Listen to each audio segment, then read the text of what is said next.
Hello, welcome to my channel. My name is Wendy Shenarigan and I'm here to talk about, all right, let's try it again. Hello, welcome to my channel. I am here to talk about everything DIY, installations, repairs, renovations, lifestyle, traveling, anything that's going to help your life and help your lifestyle and improve it. This channel is the place. So I'd like to do something a little bit different ever so often. So I hope that you enjoy the content. If there's something that you do enjoy, please consider subscribing and commenting. I greatly appreciate it.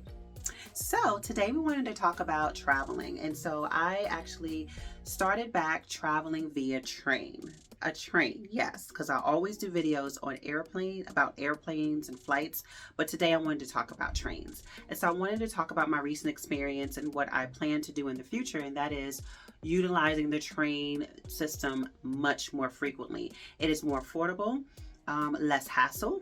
And it's less waiting around, because basically majority of the time they're on time, at least from the stop from where I'm coming from, which is actually Central Virginia.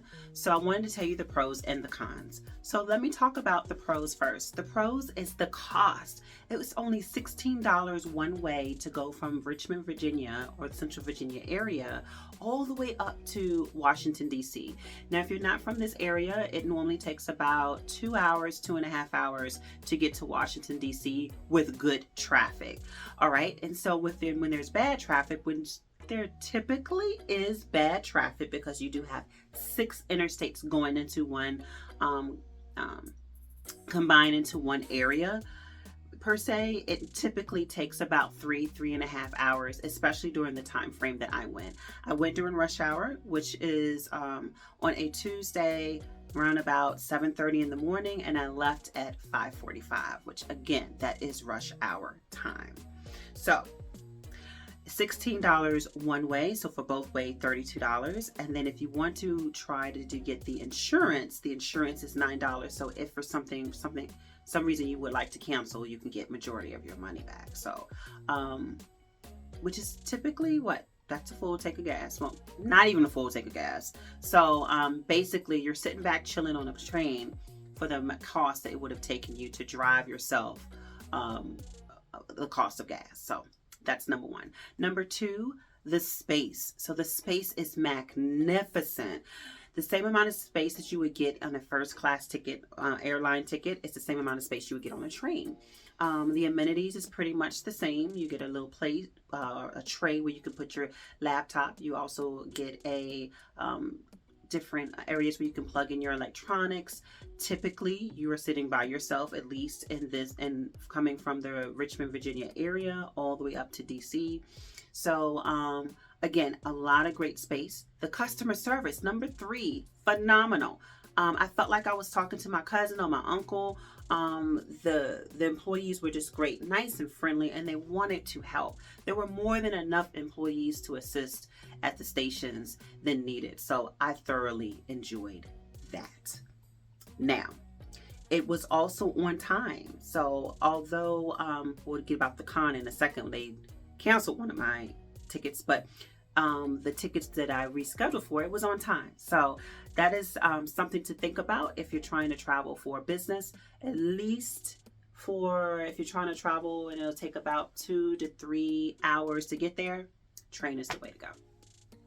Now for the cons. So for con, I would say if the train is not at a specific capacity, to me, my experience, 9 times out of 10, they're going to cancel it, and you'll have to get on another train. There's no fee to reschedule for a later train. However, you still have to reschedule.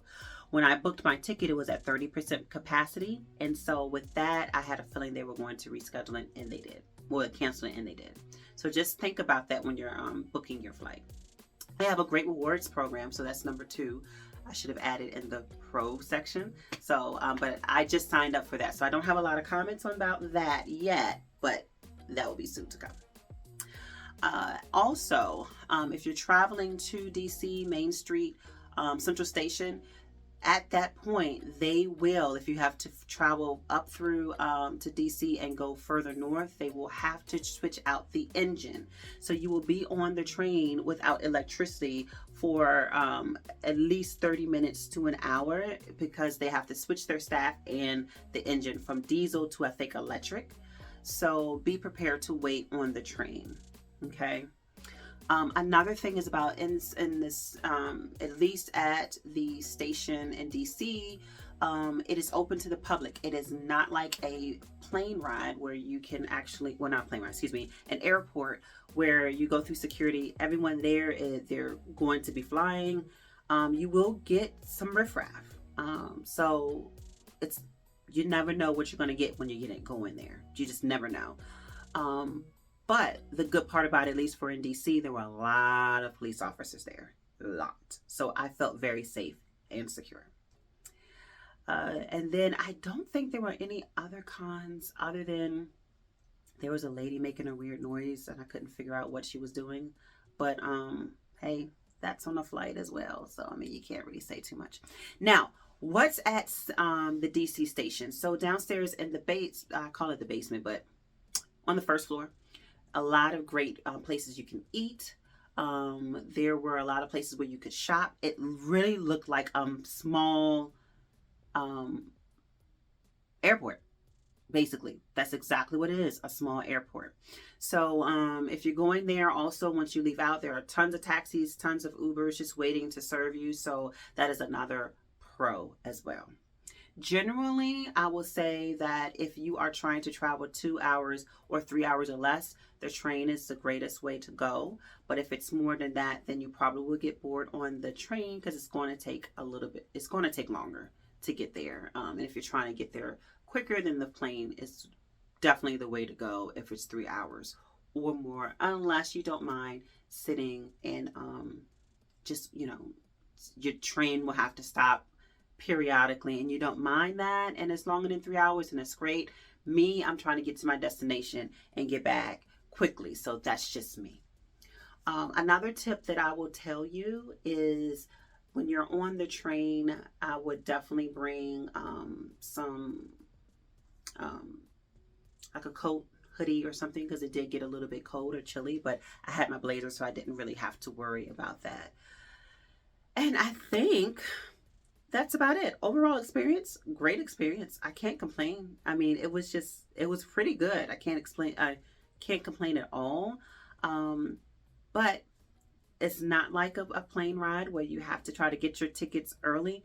The price of the ticket is what it is. So you go there at any time of the day, the price is going to stay consistent. So that's another reason why you should try the train other than the plane. So if you like this content, please feel free to like, comment, and subscribe. And let me know what it's like for you to ride on a train in your area, outside of the DC or East Coast area. How is it on the West Coast? Let me know. Thank you so much for watching, and I appreciate it. Peace.